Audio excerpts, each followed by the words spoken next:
عن ابی عبداللہ نعمان بن بشیر رضی اللہ عنہما قال، حضرت ابو عبداللہ نعمان بن بشیر رضی اللہ عنہما چونکہ آیا، اس کا مطلب یہ کہ حضرت نعمان بھی صحابی ہیں، ان کے والد بشیر وہ بھی صحابی ہیں۔ عن ابی عبداللہ نعمان بن بشیر رضی اللہ عنہما قال سمعت رسول اللہ صلی اللہ علیہ وسلم یقول، انہوں نے فرمایا کہ میں نے خود سنا اللہ کے رسول صلی اللہ علیہ وسلم کو یہ فرماتے ہوئے، ان الحلال بین وان الحرام بین وبینہما امور مشتبہات لا یعلمہن کثیر من الناس۔ بڑی فنڈامنٹل بات ہے۔ حلال، یقیناً حلال بالکل واضح ہے، اور یقیناً حرام بالکل واضح ہے۔ بین کہتے ہیں وہ شے جو بالکل واضح ہو، جس کو کسی اور اضافی وضاحت کی، اضافی دلیل کی کوئی ضرورت نہ ہو۔ اس کو میں اکثر اپنے دروس میں فارسی کے اس مقولے سے ہمیشہ اس کے وضاحت کیا کرتا ہوں، آفتاب آمد دلیل آفتاب۔ جب سورج طلوع ہو جائے تو اپنے وجود پر وہ خود ہی دلیل ہے، کسی اور دلیل کی اس سے حاجت نہیں۔ تو بین شے وہ ہے جو بالکل روز روشن کی طرح آیا ہو، واضح ہو۔ ان الحلال بین والحرام وان الحرام بین وبینہما امور مشتبہات لا یعلمہن کثیر من الناس۔ ایک انتہا پر تو وہ حلال چیزیں ہیں جن کا حلال ہونا بالکل واضح ہے، دوسری انتہا پر وہ حرام چیزیں ہیں کہ جن کا حرام ہونا بالکل واضح ہے، بین ہے۔ ان دونوں کے مابین کچھ چیزیں ہیں کہ جو مشتبہ ہیں، یقین کے ساتھ نہیں کہا جا سکتا کہ یہ حلال ہے یا حرام ہے۔ کوئی صریح نصوص موجود نہیں ہے کہ جو اس کی حلت یا حرمت پر دلالت کرنے والے ہوں، لہذا اس کے بارے میں شبہ پیدا ہو سکتا ہے، متشابہات کسی شکل مشتبہات ہو جاتی ہیں۔ اب یہ ایک حقیقت ہے جس کو یہاں پر یعنی دین کا جو عملی نظام ہے، ڈھانچہ ہے، اس کے بارے میں ایک بڑی بنیادی حقیقت اس ایک جملے میں آ گئی ہے کہ ایک طرف وہ حلال ہے کہ جو بالکل واضح طور پر حلال ہے، جس کے لیے کوئی نص موجود ہے کہ وہ حلال ہے، ایک طرف وہ حرام ہے کہ جو واضح طور پر حرام ہے، جس کے لیے نص موجود ہے کہ وہ حرام ہے۔ بیچ میں اب شبہ ہو جائے گا، شیڈز بن جائیں گے۔ اس میں اب ایک بات نوٹ کر لیجئے، pure legal point of view سے، خالص فقہی اعتبار سے اصول یہ ہے جس شے کی حرمت ثابت نہ ہو وہ حلال ہے۔ یہ نہیں ہے کہ جس شے کی حلت ثابت نہ ہو وہ حرام ہے۔ یہ بہت بڑا اصول ہے۔ کسی شے کے حرام ہونے کے لیے دلیل چاہیے، حلال ہونے کے لیے دلیل نہیں چاہیے۔ اگر وہ حرام نہیں ہے تو حلال ہے، لیکن وہ حلال ہوگا مباح کے درجے میں، مشتبہات کے دائرے میں آ جائے گا۔ یہاں اس حلال کا ذکر ہو رہا ہے کہ جس کے حلال ہونے پر نص صریح موجود۔ یہ حدیث در حقیقت اس حلال سے بحث کر رہی ہے۔ ایک وہ حلال ہیں جو بالکل واضح ہیں، نص صریح سے ہمارے پاس دلیل ہے، کتاب و سنت سے واضح بنیاد ہے کہ یہ حلال ہے۔ ایک وہ شے ہے کہ جو نص صریح سے حرام ہے، کتاب و سنت کے واضح احکام سے ہمیں معلوم ہے کہ یہ حرام ہے۔ اب بیچ میں ایک لمبا گیپ ہے، یہ مشتبہات کہلائیں گے۔ لیکن مشتبہات بھی سب کے سب لیگلی خالص فقہی اعتبار سے حلال میں شامل ہیں، لیکن اس کے لیے لفظ مباح ہوتا ہے۔ جس کو حرام ثابت نہ کیا جا سکے وہ مباح ہے۔ لیکن یہ کہ شک والی بات تو رہے گی نا جب تک کہ نص قطعی نہ ہو۔ اب یہاں اصول کیا بتایا جا رہا ہے کہ وہ مشتبہات جو ہیں لا یعلمہن کثیر من الناس، ان مشتبہات کو اکثر لوگ نہیں جانتے، بہت سے لوگ نہیں جانتے۔ یعنی کوئی بہت بڑا ٹاپ کا عالم ہے، اس سے شاید معلوم ہو، لیکن اکثر لوگوں کو تو اس کے بارے میں حکم معلوم نہیں ہے کہ یہ حلال ہے کہ حرام ہے۔ اب کیا کیا جائے؟ اس صورتحال میں عملی ہدایت کیا ہے؟ فَمَنِ اتَّقَى الشُّبُهَاتِ فَقَدِ اسْتَبْرَأَ لِدِينِهِ وَعِرْضِهِ۔ اب یہ ہے ہدایت۔ جو شخص بچتا رہا ان مشتبہ چیزوں سے، یعنی محض اس دلیل سے کہ مباح ہے، اس کی حرمت ثابت نہیں، اس کا استعمال نہ کرے، بچتا۔ فَمَنِ اتَّقَى الشُّبُهَاتِ، جو ان مشتبہ چیزوں سے بچتا رہا، فَقَدِ اسْتَبْرَأَ، تو اس نے برات حاصل کر لی، نجات اور کامیابی حاصل کر لی، لِدِينِهِ وَعِرْضِهِ، اپنے دین کے لیے بھی اور اپنی عزت کے لیے۔ ظاہر بات ہے بندہ مومن کی عزت تو اسی میں ہے نا کہ اللہ تعالیٰ کے ہاں اس کا مقام جو ہے وہ عزت والا ہو، تو وہ تو اسی سے محفوظ رہے گا۔ مشتبہ چیز جو ہے جس کے بارے میں پتہ نہیں، ہو سکتا ہے کہ حرام ہو، اس سے بچے کیوں نہ انسان۔ تو فَمَنِ اتَّقَى الشُّبُهَاتِ فَقَدِ اسْتَبْرَأَ لِدِينِهِ وَعِرْضِهِ ومن وقع فی الشبہات وقع فی الحرام، اور جو مشتبہ چیزوں میں ملوث ہو جائے گا، وقع واقع ہو جانا، اس کے اندر ملوث ہو جائے گا، مشتبہ چیز ہے ملوث ہو گیا، وہ حرام میں بھی ملوث ہو جائے گا، ہوتے ہوتے آدمی کا تھریش ہولڈ جو ہے وہ لو ہونا شروع ہو جاتا ہے۔ اب دیکھیے سمجھیے کہ یہ حرام ہے مطلق ہے واضح ہے، یہ حلال ہے مطلق ہے واضح، بیچ میں مشتبہات ہیں، آپ نے ذرا سا ادھر سے سفر شروع کر دیا، اب اس کا امکان ہے کہ ڈگری بائی ڈگری آپ ادھر ڈرفٹ ہو جائیں، ادھر ہوتے چلے جائیں کہ ایک چیز اس کے بعد دوسری چیز تیسری چیز، ہوتے ہوتے ہو سکتا ہے کہ آپ کھلم کھلا حرام تک پہنچ جائیں۔ تو تقویٰ اس شے کا نام ہے کہ آپ مشتبہات سے بچیں، کوئی شے چاہے اس کے حلال ہونے کا فتویٰ موجود ہو خالص لیگلی، کہ اس کی حرمت پر کوئی دلیل قطعی نہیں ہے، لیکن یہ کہ انسان اس سے بچے، یہ تقویٰ ہے، اس میں انسان اپنی عزت اور اپنے دین کو محفوظ کرے گا اگر وہ اس طرح کی مشتبہ چیزوں سے بچتا رہے۔ اب مثال کے طور پر ایک واقعہ ہے جو ہماری تاریخ کے بڑے ہی میں سمجھتا ہوں کہ قیمتی واقعات میں سے اس کو یاد ہونا چاہیے۔ نور الدین زنگی رحمۃ اللہ علیہ کہ جن کے پھر جانشین کی حیثیت سے صلاح الدین ایوبی رحمۃ اللہ علیہ، یہ دو بہت ہماری تاریخ کی عظیم شخصیتیں ہیں، بہت نیک اور متقی حکمران تھے۔ نور الدین زنگی کا ولی ہے بیمار ہو گیا شدید، اور مرض الموت ایک طرح سے سمجھی گئی کہ اب یہ زندگی میں بچنے کے بہت کم امکانات ہیں۔ طبیبوں نے کہا کہ اگر شراب یہ پیے کچھ تھوڑی سی تو کچھ توقع ہے کہ شاید افاقہ ہو۔ کہا گیا کہ اگر تھوڑی شراب پی لیجیے، یہ تو حرام ہے، میں کیسے پی لوں؟ نے کہا کہ جان بچانے کے لیے جائز ہے، کہ کہاں ہے فتویٰ لاؤ۔ فتویٰ لا دیا گیا، جو بھی فقیہ تھے وہ ان کا فتویٰ آ گیا کہ جائز ہے، جان بچانے کے لیے جائز ہے۔ تو میں ہو سکتا کسی دوسرے مسلک کے اندر حرام ہو۔ چاروں سنی فقہا کے اس وقت کے جو مفتی تھے، چاروں کے فتوے آ گئے۔ اب اس شخص نے چاروں کو بلا لیا، انہیں بلاؤ میرے پاس، اور کہا دیکھو اگر میری موت کا وقت آ چکا ہے اللہ کے علم اور اللہ کی حکمت میں، تو کیا اس شراب سے وہ ٹل جائے گا؟ نہیں۔ نمبر دو، اگر اللہ مجھے شفا دینا چاہتا ہے تو کیا وہ شراب کا محتاج ہے؟ کہا نہیں۔ تو جاؤ لے جاؤ اپنے فتوے، میں نہیں پیوں گا۔ یہ ہے وہ تقویٰ کہ مشتبہ چیز سے انسان اپنے آپ کو بچائے، فتویٰ چاہے موجود۔ اسی کو ایک اور حدیث شاید اس میں بھی ہو شامل، استفت قلبک ولو افتاک المفتی، اپنے دل سے پوچھا کرو، چاہے مفتی تمہیں فتویٰ دے بھی دے، لیکن اصل مفتی تمہارے دل میں، لیکن بندہ مومن کا دل ہو، فاسق و فاجر کا دل نہ ہو جو خود ہی پالیوٹڈ ہو، اس کے آنکھوں پہ اینکیں چڑھی ہوئی ہو، کوئی دوسری بندہ مومن جو ہے خلوص اور اخلاص کی نعمت سے اگر مالا مال ہو گیا ہے تو اس کا دل سب سے بڑا مفتی ہوتا ہے۔ لیکن اس کا دل کا فتویٰ بھی ظاہر بات ہے کہ ان چیزوں میں نہیں آئے گا کہ جو نصوص کے ذریعے سے حلال یا حرام ہے، ان چیزوں کے اندر کہ جہاں کوئی وہ ہارڈ اینڈ فاسٹ لائن جو ہے واضح نہیں ہے، وہاں وہ دل کا فتویٰ جو ہے وہ یقیناً وہی سب سے زیادہ رہنمائی کرنے والا ہے۔ اب یہاں اس حدیث میں حضور نے ایک بڑی پیاری تمثیل دی ہے، کر راعی یرعی حول الحما یوشک ان یرتع فیہ، اس چرواہے کے مانند کہ جو کسی محفوظ چراگاہ کے قریب اگر اپنے ریوڑ کو چرا رہا ہو تو اندیشہ ہے کہ پھر وہ اس محفوظ چراگاہ کے اندر بھی چرا لے گا۔ اس میں آگے آ رہا ہے، اس کی وضاحت بس سامنے آ جائے گی، اسے مراد کیا ہے۔ الا وان لکل ملک حما، آگاہ ہو جاؤ ہر بادشاہ کی ایک محفوظ چراگاہ ہوتی ہے۔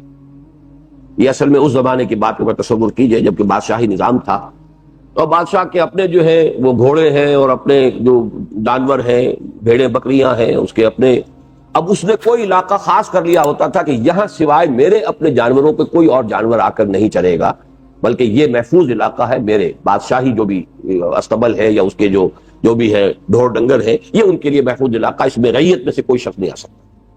اب وہ محفوظ چراگاہ ہے بادشاہ کی، اگر کوئی عام آدمی جو ہے رعیت میں سے اپنی بھیڑ بکریوں کے گلے کو لے کر عین اس چراگاہ کی آخری حد تک چلا جائے گا تو اندیشہ ہے نا کہ کوئی بھیڑ چھلانگ لگائے اور جائے اس چراگاہ کے اندر، اور بھیڑ چالی ہوتی ہے پھر ہر بھیڑ جائے گی لازماً، وہ تو بھیڑ چال یہی ہے۔ ابھی ایک خبر آئی ہے چین نے اتنے 100 بھیڑوں نے اجتماعی خودکشی کر لی۔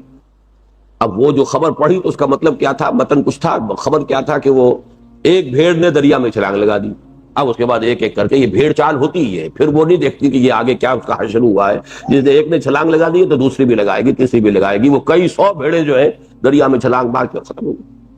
تو پھر یہ کہ اس کا اندیشہ ہے، کر راعی یرعی حول الحما یوشک ان یرتع فیہ، الا وان لکل ملک حما الا وان حم اللہ محارمہ، آگاہ ہو جاؤ کہ اللہ کی محفوظ چراگاہ کے مانند اس کے محرمات ہیں، جن چیزوں کو اس نے حرام قرار دے دیا، اس کے قریب نہیں جانا، فلا تقربوها، مت جاؤ اس کے قریب۔ تو جن چیزوں کو اللہ نے حرام قرار دے دیا ہے، یہ گویا کہ ایک تشبیہ ہے کہ جیسے بادشاہ کی کوئی اپنی محفوظ چراگاہ ہوتی ہے، ایسے ہی یہ اللہ تعالیٰ کی طرف سے یہ چیزیں ممنوع ہیں، آؤٹ آف باؤنڈز ہیں عام لوگوں کے لیے۔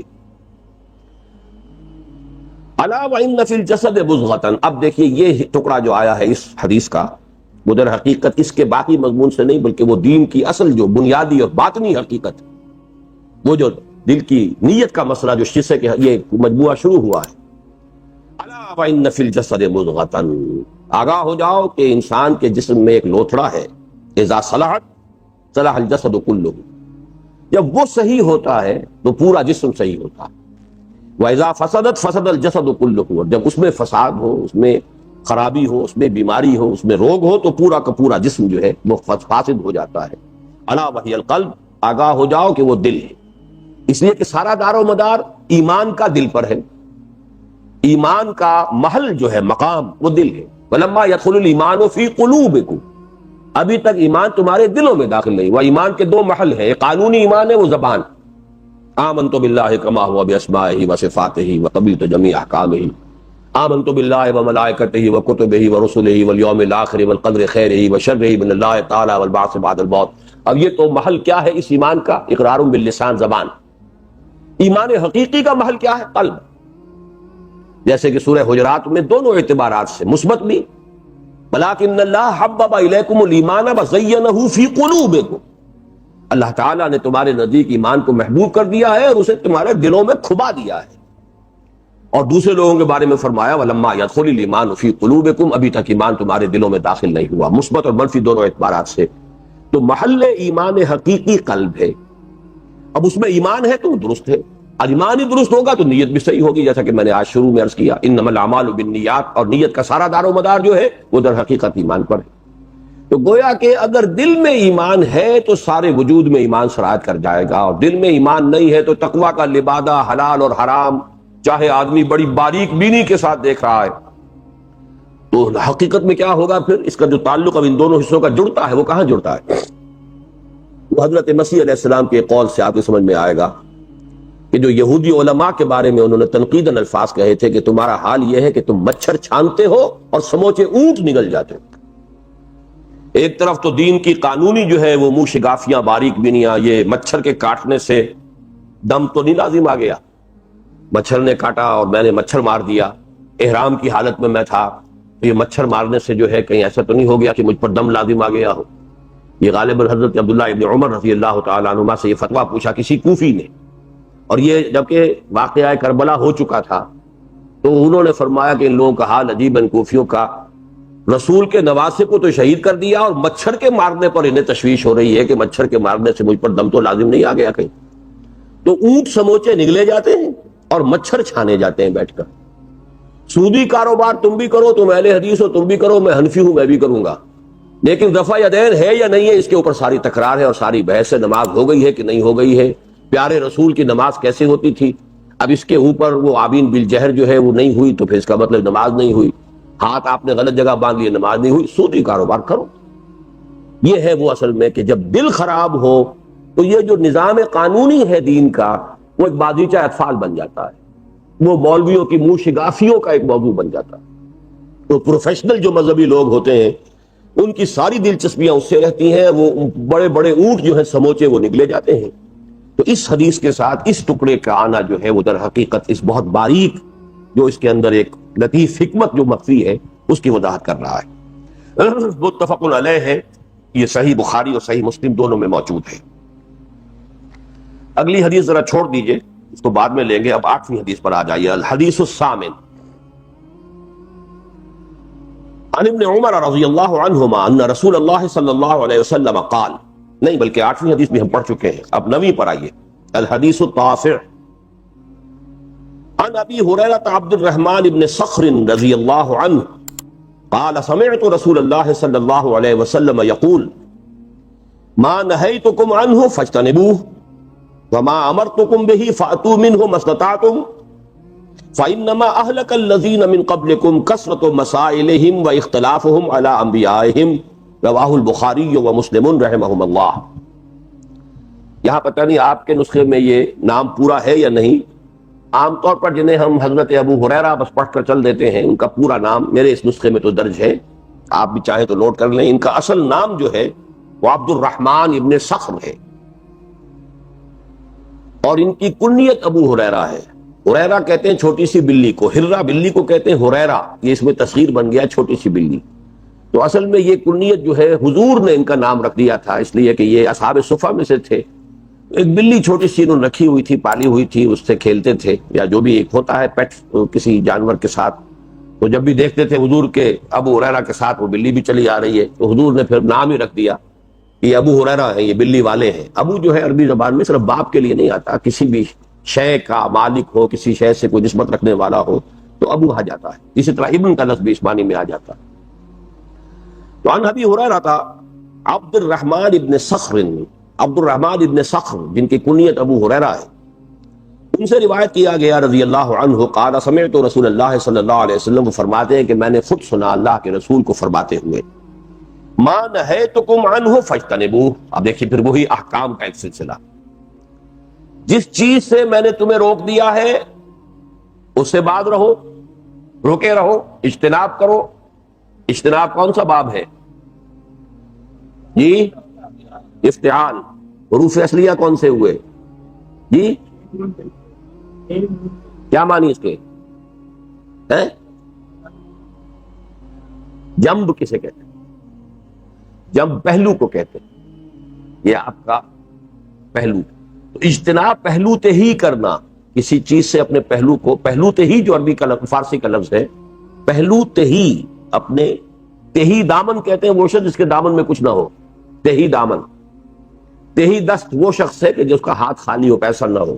تھوڑی سی فارسی بھی پڑھا دوں نا آپ کو۔ تو پہلو تہی، جس کو ہم اردو پہلو تے ہی کر رہا، تو یہ اب یہ ایک لفظ نہیں ہے، فارسی کے دو الفاظ سے بنا ہے، اپنے پہلو کو بچانا کسی شے سے۔ اجتناب، اپنے پہلو کو کسی شے سے بچا لینا، دور ہو جانا، کنی کترانا، یہ اجتناب کے صحیح معنی ہوں گے۔ ما نہیتکم عنہ فاجتنبوہ، جس چیز سے میں نے تمہیں روک دیا ہے، اب ظاہر بات ہے جو روک دیا وہ صریح بات ہو گئی، حضور کی طرف سے وضاحت کے ساتھ فرما دیا، اس کو مت استعمال کرو، مت کھاؤ، مت پیو، مت استعمال کرو، جو بھی ہے، جس اعتبار سے بھی نہیں ہے۔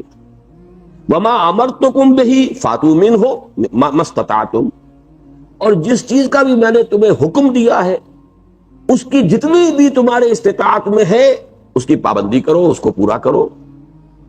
اس کے اندر اب اس میں دیکھیے بڑا پیارا انداز ہے، حرام سے بچنے کے لیے تو یہ نہیں کہا کہ جتنا تمہارے اندر استطاعت ہو، نہیں، حرام سے تو بچنا ہی بچنا ہے، جس چیز سے روک دیا رکنا ہی رکنا ہے۔ لیکن حلال یا فرض کے معاملے میں یا نیکی کے معاملے میں ظاہر بات ہے کہ درجات ہوں گے آگے سے آگے بڑھنے کا، جیسے قرآن مجید میں بھی آیا ہے کہ فَيَتَّبِعُ أَحْسَنَهُ، قرآن مجید وہ اللہ کی آیات سنتے ہیں تو اس کے بہتر سے بہتر پہلو کی وہ پیروی کرتے ہیں۔ تو یہاں پہ فرمایا فَمَا أَمَرْتُكُمْ بِهِ فَأْتُوا مِنْهُ مَا اسْتَطَعْتُمْ، اس میں سے جس حد تک بھی استطاعت ہے پوری کرو، میرا حکم ہے۔ فَإِنَّمَا أَهْلَكَ الَّذِينَ مِن قَبْلِكُمْ، اب یہاں پہ اصل بات کیا کہی جا رہی ہے، یہ اگلی حدیث میں اور واضح ہو کر آ جائے گا کہ جہاں سکوت اختیار کیا ہو نبی نے یا قرآن نے، اس کے بارے میں خام خواہ کھوج کریج مت کرو۔ لہذا یہاں فرمایا گیا فَإِنَّمَا أَهْلَكَ الَّذِينَ مِن قَبْلِكُمْ كَثْرَةُ مَسَائِلِهِمْ، یقیناً تم سے پہلے جو امتیں تھیں انہیں ہلاک کیا ہے ان کے بہت زیادہ سوال کرنے نے۔ مین میخ نکال رہے ہیں، فلاں اگر یوں ہو جائے حضور تو پھر کیا ہوگا، حضرت اگر ایسا ہو جائے تو پھر کیا ہوگا، یوں ہو جائے تو کیا ہو جائے، مفروضات کے اوپر سوالات کے اوپر سوالات کرتے چلے جا رہے۔ بھائی جس بات سے روک دیا ہے رک جاؤ، جس چیز کا حکم دے دیا گیا ہے اس کو اپنی امکانی حد تک پورا کرو۔ اب اگر کسی جگہ سکوت ہے تو اگلی حدیث میں آ جائے گا یہ سکوت جو ہے کسی بھول کی وجہ سے نہیں ہے، نسیان کی وجہ سے نہیں ہے، بلکہ یہ کسی مصلحت کی وجہ سے۔ لہذا خام خواہ اس کے بارے میں سوالات کرنا، اور خاص طور پر جبکہ ابھی وحی نازل ہو رہی تھی اور حضور شارع کی حیثیت سے موجود تھے، کسی سوال کا جواب میں وحی آ جاتی تو اب گویا کہ وہ قطعی حکم ہو گیا ہمیشہ کے لیے۔ کسی سوال کے جواب میں جو بات حضور فرما دیتے وہ اب شریعت کا جز بن جاتا ہمیشہ کے لیے. تو جو اللہ کی طرف سے اور اللہ کے رسول کی طرف سے وسعت رکھی گئی تھی لوگوں کے لیے، وہ خام خواہ سوال کر کے اس میں تنگی پیدا کر لی. اس کی ایک مثال بھی آپ سمجھ لیجئے. حج کی فرضیت کا حکم آیا. اب ایک صاحب کھڑے ہوگا، حضور کیا ہر سال فرض ہے حج کرنا؟ حضور نے سکوت اختیار کیا، دوسری طرف رخ کر لیا. اس اللہ کے بندے نے، حضور یہ کیا ہر سال فرض ہے؟ تیسری مرتبہ پھر آپ نے پھر ڈانٹا، اگر میں ہاں کہہ دوں تو تمہارے لیے ہمیشہ کے لیے فرض ہو جائے گا. اس میں اگر سکوت اختیار کیا گیا ہے تو جو شخص ایک مرتبہ کا فرض ہونا تو ثابت ہو گیا، لیکن باقی کسی کے لیے ہے وہ کرے اتنے بھی ہو، لیکن یہ کہ اس کی فرضیت اگر اس کے اندر جو ہے خام خواہ سوال کر کے اس میں خام خواہ اپنے لیے تنگی پیدا کرا لینا. تو فرمایا فَإِنَّمَا أَهْلَكَ الَّذِينَ مِن قَبْلِكُمْ كَثْرَةُ مَسَائِلِهِمْ وَاخْتِلَافُهُمْ عَلَىٰ أَنبِيَائِهِمْ، اور ان کا اختلاف کرنا اپنے انبیاء سے. یہاں میں نے ایک دو ترجمے کنسلٹ کیے ہیں، سب نے تقریباً ترجمہ یہی کیا ہے، وہی میں آپ کے سامنے کر رہا ہوں، لیکن مجھے کچھ شبہ ہے اس میں کہ اعلیٰ کا جو یہاں صلہ آیا ہے تو اس کا مطلب یہ نہیں ہے. نبیوں سے اختلاف کرنے کی تو میں نہیں سمجھتا کہ کوئی بھی صحابی یا کوئی بھی نبی کے زمانے کے حواری یا صحابی جو ہے وہ اس کی ضرورت کریں گے. تو اعلیٰ سے مراد میں ہے کہ زیادہ اختلافی مسائل چھیڑ دینے نبیوں کے ہوتے ہوئے، یہ میرے نزدیک زیادہ اس کا قرین قیاس ہے. اعلیٰ جو ہے وہ در حقیقت اعلیٰ انبیاء ہیں. تو اعلیٰ آتا ہے کسی چیز کی موجودگی کے لیے، اعلیٰ رغم نبیوں کے ہوتے ہوئے اپنے اختلافات جو ہیں ان کے مسائل کو چھیڑ دینا. جیسے کہ ہم نے پچھلی مرتبہ حدیث پڑھی تھی کہ قدر کے مسئلے کے اوپر بحث شروع کر دی گئی تو حضور ناراض ہوئے، اتنے ناراض ہوئے آپ کا چہرہ سرخ ہو گیا، جیسے کہ دو انار جو ہیں وہ آپ کے دونوں گالوں پر نچوڑ دیے گئے ہوں، سرخ انار. اتنا غصہ آپ کو آیا تو آپ نے فرمایا اب ھذا امرتم ام بھذا ارسلت الیکم، کیا تمہیں اس چیز کا حکم دیا گیا ہے؟ کیا میں تمہارے پاس اس کام کے لیے بھیجا گیا ہوں؟ جن مسائل کے اوپر اجمال اختیار کیا گیا ہے اجمال پر رہو، اور جن چیزوں کے بارے میں صراحت آ گئی ہے بس پر عمل کرنے کی کوشش کرو. یہ خام خواہ کو اختلافی بحثیں چھیڑ دینا اور مسائل جو ہے ان کے اوپر بحث و نزاع کی بات شروع کر دینا، کسی سے تم سے پہلے کی امتیں ہلاک ہوئی ہیں. تو یہ ہے اصل میں. البتہ اس میں ایک فرق رہے گا کہ اعلیٰ انبیاء ہند کا جو مفہوم میں بیان کر رہا ہوں اس سے یہ بات نکلی ہے، یہ فوری طور پر ابھی میرا ذہن منتقل ہوا ہے کہ اس سے حضور کے بعد جو ہے اگر یہ کام کیا گیا ہو تو اس کی شناعت وہ نہیں رہے گی. مثلا یہ کام کیا ہے ہمارے فقہا نے، خاص طور پر امام اعظم امام ابو حنیفہ رحمۃ اللہ علیہ، انہوں نے جو مجلس بنائی تھی، امام صاحب کی کوئی تصنیف نہیں ہے، نہ انہوں نے کوئی مجموعہ مرتب کیا، نہ کوئی فقہ کی کتاب ان کی ہے. ایک ہی کتاب مشہور ہے اور وہ الفقہ الاکبر ہے، اس کے بارے میں بھی مشکوک ہی ہے کہ وہ آپ کی تصنیف ہے یا نہیں. اصل میں امام صاحب نے جو کام کیا امام ابو حنیفہ رحمۃ اللہ علیہ نے کہ وہ شاگردوں کی ایک جماعت تیار کر دی کہ جو اس کے بالکل اہل ہو گئے تھے کہ مسائل کا استنباط کریں، اور اکثر گفتگو ان کے مابین رہتی تھی، بحث و نزاع بیٹھ کر، اور وہاں ظاہر بات ہے کہ مفروضوں پر بھی گفتگو ہوتی تھی. تو مفروضوں پر گفتگو نبی کے بعد کرنا، اس میں وہ خطرہ نہیں ہے کہ جو مفروضوں پر گفتگو نبی کی موجودگی میں کرنا ہے. نبی کی موجودگی میں کریں گے تو کوئی جو جواب جو آ جائے گا وہ شریعت کا مستقل حصہ بن جائے گا. نبی کے بعد اگر وہ بات ہو رہی ہے تو وہ شریعت کا مستقل حصہ تو نہیں ہے، وہ تو ایک رائے ہوگی. وہ یہ امام اعظم کی رائے تھی، یہ قاضی ابو یوسف کی رائے تھی، یہ امام محمد کی رائے تھی، یہ امام ظفر کی رائے تھی. وہ شریعت نہیں ہے، وہ رائے ہے. اس حوالے سے چونکہ ہمارے ہاں پھر جب فقہی کتابیں مرتب کی گئی ہیں تو جیسا کہ آپ کو معلوم ہے قانون جو ہے وہ تو قانون تو نام ہی موشگافی کا ہے. قانون کے اندر تو ذرا سا نقطہ ادھر سے ادھر ہو جائے، ادھر ہو گیا تو پھانسی ہو گئی، ادھر ہو گیا تو پھانسی نہیں ہوئی اور بری ہو گیا آدمی. یہی وجہ ہے کہ بھٹو صاحب کو آپ کو معلوم ہوگا کہ جو جج تھے وہ 3 جج ایک طرف تھے بری کر رہے تھے اور 4 جج ادھر تھے جنہوں نے پھانسی لٹکا دیا. ظاہر بات ہے کہ نقطہ جو ہے کوئی ایسا ہی قانونی نقطہ تھا کہ جس کے بارے میں اتنا صریح اختلاف ہو سکتا تھا انٹرپریٹیشن کا، تو باریک سے نقطے کے اوپر ہی پھانسی لگ سکتی ہے اور باریک سے نقطے کے اوپر جو ہے وہ جان بخشی ہو سکتی ہے. قانون کا مسئلہ یہی ہے.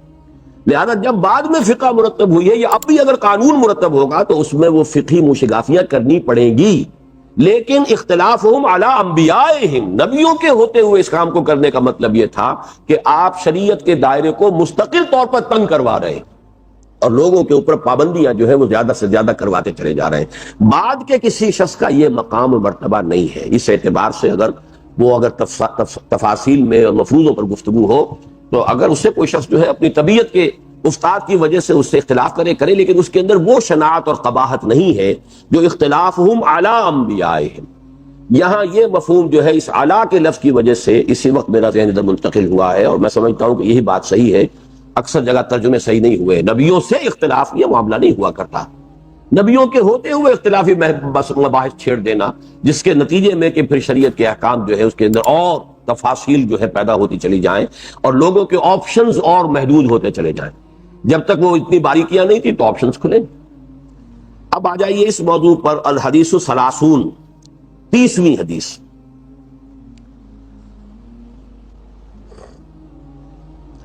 عن ابی ثعلبۃ الخشنی جرثوم ابن ناشر رضی اللہ عنہ، ابھی ابو ثعلبہ ہیں رضی اللہ تعالی عنہ، کہ انہوں نے یہ فرمایا، ان کا نام ہے ابو ثعلبہ الخشنی جرثوم ابن ناشر، نام ہے جرثوم ابن ناشر، ناشر کے بیٹے جرثوم، الخشنی یہ ان کے قبیلے کی نسبت ہے، ابی ثعلبہ ابو ثعلبہ یہ ان کی کنیت ہے۔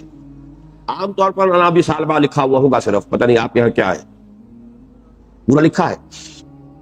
تو حضرت جرثوم ابن ناشر الخشنی جن کی کنیت ابو ثعلبہ ہے، ان سے مروی کیا گیا عن رسول اللہ صلی اللہ علیہ وسلم۔ دیکھیے یہاں وہ الفاظ نہیں سمعتو، انہوں نے روایت کیا حضور سے صلی اللہ علیہ وسلم۔ یہ بھی ممکن ہے کہ انہوں نے خود حضور سے سنا ہو، یہ بھی ممکن ہے کہ حضور سے کسی اور صحابی نے سنا، انہوں نے ان سے سنا، سارا امکان ہے، اس لیے کہ یہاں ان ہے، سمعتو کا لفظ نہیں ہے۔ رسول اللہ صلی اللہ علیہ وسلم قال، آپ نے فرمایا، ان اللہ تعالی فرض فرائض فلا تضيعوها، یقیناً اللہ تعالیٰ نے کچھ فرائض تو فرض کر دیے ہیں، معین کر دیے ہیں، تو ان کو ہرگز ضائع مت کرو۔ تضییع، تضيعوها، یہ تضییع کا لفظ کبھی کبھی اردو میں لکھا ہوتا ہے تو لوگ تثنیہ پڑھتے ہیں اسے، تثنیہ اوقات، یہ جو کہتے ہیں وقت کو ضائع کرنا، وہ تثنیہ پڑھ دیتے ہیں اس کو، وہ تضییع ہے۔ اب اس کا تلفظ صحیح صحیح کرنا تو بہت مشکل کام ہے، کیونکہ دو یہ جمع ہو جاتی ہیں اس میں، تفعیل کا جو ہے یہ باب تضییع، تو تضییع جو ہے اس سے ضیع یضیع تضییعا، بعد میں تفعیل ضائع کرنا، یہ تضییع ہے۔ فلا تضيعوها، جو اللہ نے فرض معین کر دیے ہیں ان کو تو ہرگز ضائع مت کرو۔ وحد حدودا فلا تعتدوها، اور کچھ حدود ہیں جو قائم کر دی ہیں، حد بندی کر دی ہے، اس سے تجاوز مت کرو۔ فلا تعتدوها، اب دیکھیے یہاں بھی اس حدیث سے جو ہم نے پہلی پڑھی تھی ایک لفظی فرق ہو گیا، وہاں یہ فرمایا کہ اس حد کے قریب بھی مت جاؤ، یہاں جو ہے ایگزیکٹ فرمایا کہ اس کو عبور مت کرو۔ تعتدو اعتداء کہتے ہیں کسی شے کو عبور کر کے کسی شے سے آگے تجاوز کر جانا، یہ حد ہے، اس سے تجاوز کر گیا تو یہ اعتداء ہوگا۔ لیکن یہ کہ اگر اس کے اندر اندر ہے تو اعتداء تو نہیں ہوا، لیکن اس کا اندیشہ ہے کہ اگر بالکل حد کے قریب آپ کھڑے ہیں تو کسی وقت پاؤں پھسلا تو آپ گئے، کسی وقت آپ کی بھیڑ بکری نے کسی نے چھلانگ لگائی تو گئی اس حد کے اندر۔ تو اس حوالے سے اس حدیث میں یہ تھا کہ تم ذرا دور رہو، فمن اتقى الشبہات فقد استبرأ لدینہ وعرضہ، جو ان متشابہات سے یا مشتبہات سے بچا رہا اس نے اپنے دین اور اپنی عزت کا تحفظ کر لیا۔ لیکن یہ کہ یہاں اصل شے کیا ہوگی کہ اس سے آپ نے تجاوز نہیں کرنا۔ ان اللہ تعالی فرض فرائض فلا تضيعوها وحد حدودا فلا تعتدوها وحرم اشیاء فلا تنتهكوها، اور کچھ چیزیں اس نے حرام قرار دے دی ہیں ان کو پامال مت کرو۔ یہ نحق سے باب افتعال ہے، نحق کہتے ہیں کسی چیز پر غالب آ جانا، کسی چیز کو اپنے نیچے کر لینا، تو اس کو ٹرمپلنگ انڈر دی فیٹ جو ہے، میں نے کہا کہ اسے پامال مت کرو۔ اللہ نے جن چیزوں کو حرام کر دیا ہے اب ان کی حرمت کو بٹا مت لگاؤ، ان کی حرمتوں کو پامال مت کرو۔ بس سکت عن اشیاء، اور اللہ نے کچھ چیزوں سے سکوت اختیار کیا ہے، رحمت لکم، اور یہ سکوت تمہارے لیے رحمت ہے، غیر نسیان، کسی بھول کی وجہ سے نہیں ہے۔ یہ بہت اہم نقطہ آ گیا اس میں کہ شریعت میں اگر کوئی گیپ چھوڑے گئے ہیں تو یہ کوئی اللہ تعالیٰ کے علم کا گیپ نہیں ہے، اللہ کے علم کی کوئی کمی نہیں ہے، اللہ کو کوئی نسیان لاحق نہیں ہوا ہے، بلکہ یہ گیپ جو ہے یہ تمہارے لیے رحمت ہے۔ اس حوالے سے کہ فرض کیجئے کوئی شخص کمزور ہے، وہ فرض کیجئے کبھی مشتبہات میں مبتلا ہو بھی جائے تو اب اس کا اتنا تو اپنے گلٹی کانشنس نہ ہو کہ وہ اپنے آپ کو سمجھے کہ میں نے حرام کا ارتکاب کیا۔ کبھی ہو جاتا ہے آدمی سے کوئی خطا ہو جاتی، جیسے قرآن مجید میں 3 جگہ آیا ہے کہ تم اگر ان تجتنبوا کبائر ما تنہون عنہ، نکفر عنکم سیئاتکم، موٹے موٹی باتوں سے اگر بچے رہو گے تو چھوٹی چھوٹی خطائیں ہم معاف فرما دیں گے. جیسے کہ سورۃ النجم میں آیا الا اللمم، ذرا سی کوئی آلودگی کہیں ہو جائے تو آخر الانسان مرکب من الخطاء والنسیان، انسان خطا اور نسیان ہی سے بنا ہوا ہے. لیکن یہ کہ اب اگر اس کے بارے میں بھی پوری صراحت ہوتی تو پھر یہ کہ گلٹی کانشنس اس کا اتنا زیادہ شدید ہوتا کہ پھر انسان کے لیے اپنی اصلاح جو ہے وہ ناممکن ہو جاتی. اس فلسفے کو میں نے ایک مرتبہ یوں سمجھیے کہ اس کو اگر آپ 1 ملین سے ضرب دیں تو یہ فلسفہ جو ہے بہت غلط شکل میں عیسائی مذہب کے اندر موجود ہے. لیکن بہت غلط شکل میں. غلط شکل کیا ہے؟ چونکہ شریعت موجود نہیں ہے موجودہ عیسائیت میں. لا آف موسس کو ایبروگیٹ کر دیا سینٹ پال نے. شریعت موسوی صرف یہودیوں پر لاگو تھی، ہم پر لاگو نہیں ہے، عیسائیوں پر لاگو نہیں ہے. اب عیسائیت ایک ایسا مذہب ہے جس میں کوئی شے حرام ہے ہی نہیں، کوئی شے فرض ہے ہی نہیں. کچھ اخلاقی تعلیمات ہیں، کچھ تصوف ہے، مسٹیسزم ہے اور ایتھیکل ایجوکیشن. لو تhy نیبر ایز thy سیلف، ٹھیک ہے، بہت اچھی بات ہے، کون نہیں کہے گا اپنے پڑوسی سے اتنی ہی محبت کرو جیسے اپنے آپ سے کرتے ہو، یہ تو بڑی اچھی بات ہے. لیکن حرام حلال، میں نے اس پر سن 70 میں جب میں پہلی مرتبہ میرا وزٹ تھا یونائٹڈ کنگڈم کا، تو وہ تھے بھی دسمبر کا مہینہ، کرسمس کے دن تھے، تو میں نے وہاں ریڈیو پر تقریر سنی باقاعدہ، اور اس نے دلیل دی تھی کہ شریعت نہ ہونا در حقیقت یہ بہت بڑی رحمت ہے. اس لیے کہ شریعت ہوگی تو گناہ کا تصور ہوگا، گناہ کا تصور ہوگا تو گلٹی کانشنس پیدا ہوتا ہے انسان کے اندر. گناہ کا تصور ہی نہیں سرے سے، لہذا وہ گلٹی کانشنس نہیں ہوگا تو اس سے انسان کی صحت درست رہے گی، اس کی جو مورل ہیلتھ ہے وہ صحیح رہے گی، اس کا دل جو ہے وہ آلودہ نہیں ہوگا احساس گناہ سے. اب یہ اس کا جو میں بیان کر رہا ہوں ایک جائز حد تک، کہ اللہ تعالیٰ نے جو حرام ہے وہ واضح کر دیا، جو لازم ہے وہ واضح کر دیا، جو فرائض ہے وہ واضح کر دیا، ان کی تو کرو پوری پوری پابندی. ان اللہ تعالیٰ فرض فرائض فلا تضيعوها وحد حدودا فلا تعتدوها وحرم اشیاء فلا تنتهكوها وسکت عن اشیاء. اب ان تین کے درمیان میں نو مینز لینڈ ہے کچھ، اس کو اللہ نے خود چھوڑا ہے، اور وہ اس لیے چھوڑا ہے، یہ تمہارے لیے رحمت ہے کہ اس میں اگر کبھی، اب اس میں پہلی حدیث کی روح سے تو اس سے بھی بچنا چاہیے، جو بھی چیزیں مشتبہ ہیں ان سے بھی بچنا چاہیے. اگر اس میں ملوث ہو گئے، اگر زیادہ ملوث ہو گئے تو پھر اندیشہ ہے کہ کہیں حدود سے تجاوز نہ کر جاؤ. لیکن اگر کبھی کسی وقت اس طرح کی کسی مشتبہ چیز میں انسان ملوث ہو جائے تو پھر یہ کہ اس کے اوپر اتنا بوجھ اس کے ذہن پر نہ رہے کہ کوئی میں نے بہت بڑا حرام کام کیا ہے، اس لیے کہ وہ اگر حرام کام کیا تو بوجھ ہونا چاہیے، اگر فرض کو چھوڑا ہے تو بوجھ ہونا چاہیے، اللہ کی کسی حد سے تجاوز کیا ہے تو بوجھ ہونا چاہیے. لیکن یہ کہ یہ چھوٹی چھوٹی چیزیں جنہیں سورۃ النجم میں کہا گیا الا اللمم، چھوٹی چھوٹی چیزیں جو ہیں ہو جاتی ہیں، ان سے اللہ درگزر فرماتا ہے. اور انہی کے بارے میں آتا ہے حدیث میں کہ وہ ان الحسنات یذہبن السیئات، قرآن مجید کی آیت بھی ہے لیکن حدیث میں تفاصیل آئی.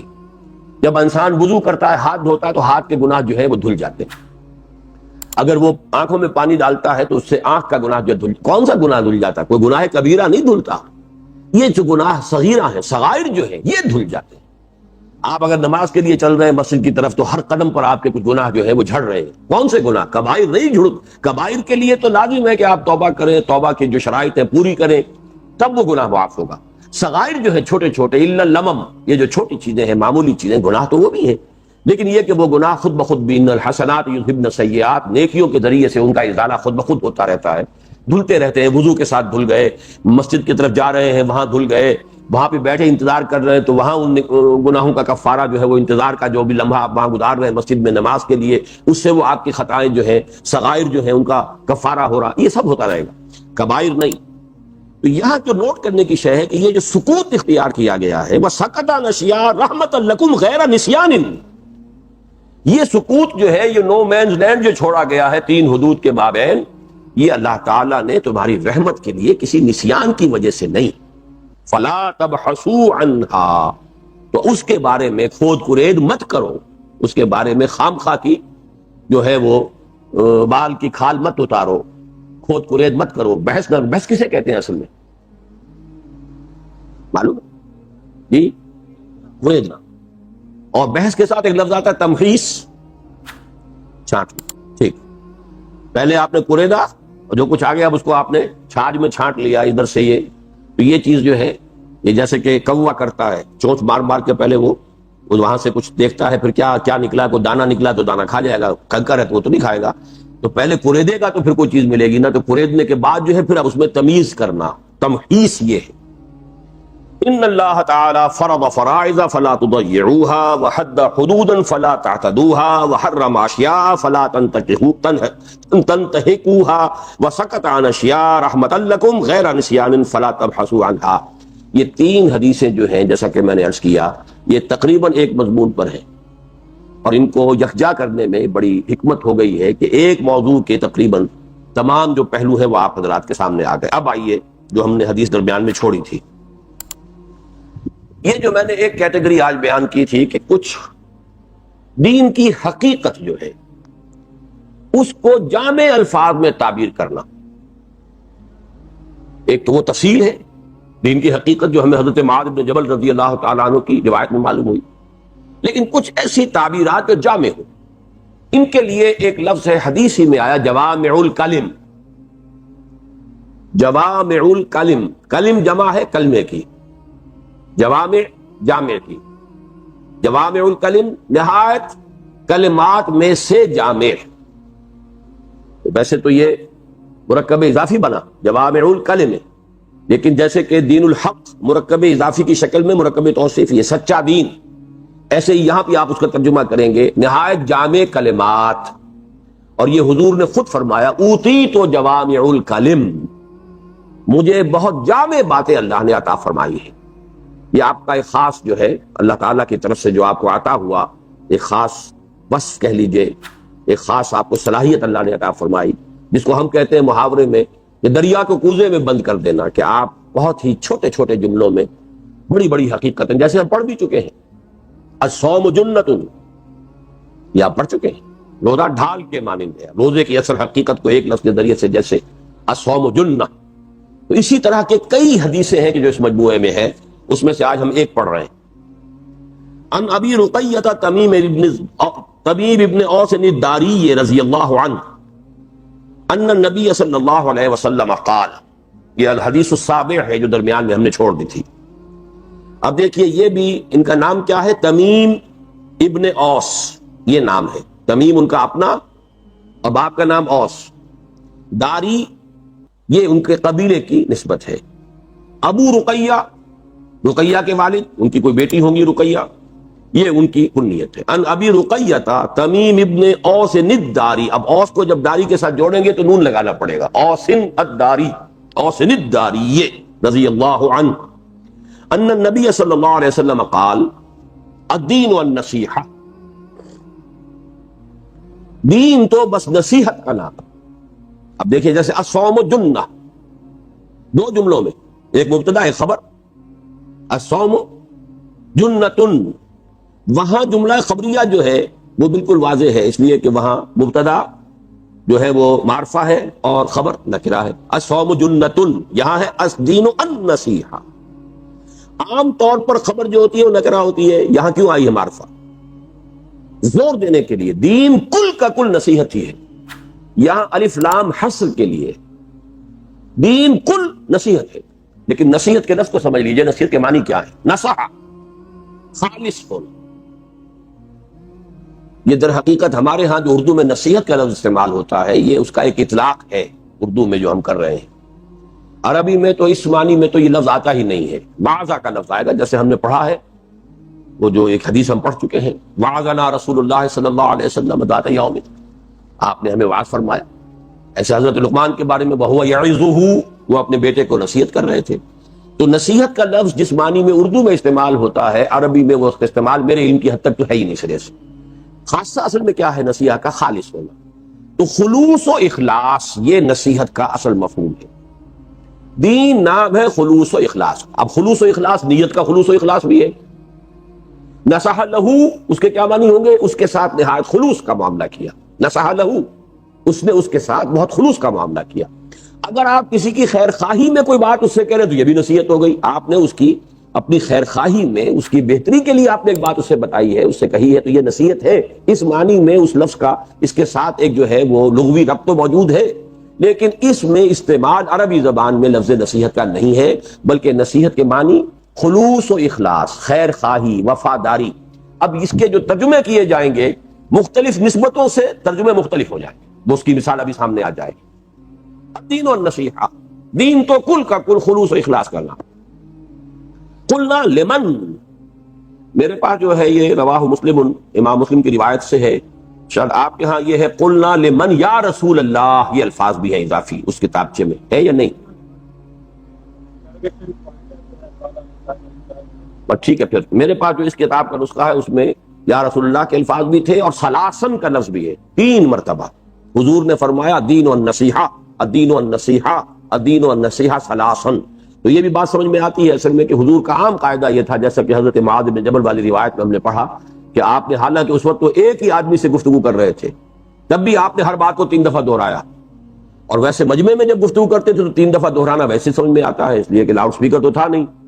وہ داہنی طرف رخ کر کے فرمائی وہ بات، پھر سامنے رخ کر کے فرمائی وہ بات، پھر بائیں طرف جو لوگ بیٹھے ہیں شاید انہوں نے نہ سنی ہو جب آپ کا رخ ادھر تھا، تو 3 مرتبہ آپ دہراتے تھے. تو اس حدیث کے ایک متن میں سلاسن کا لفظ بھی موجود ہے، الدین والنصیحہ، الدین والنصیحہ، الدین والنصیحہ سلاسن. قلنا، ہم نے یہ کہا لمن، کس کے لیے نصیحت، کس کے لیے خلوص، کس کے لیے اخلاص، کس کی خیر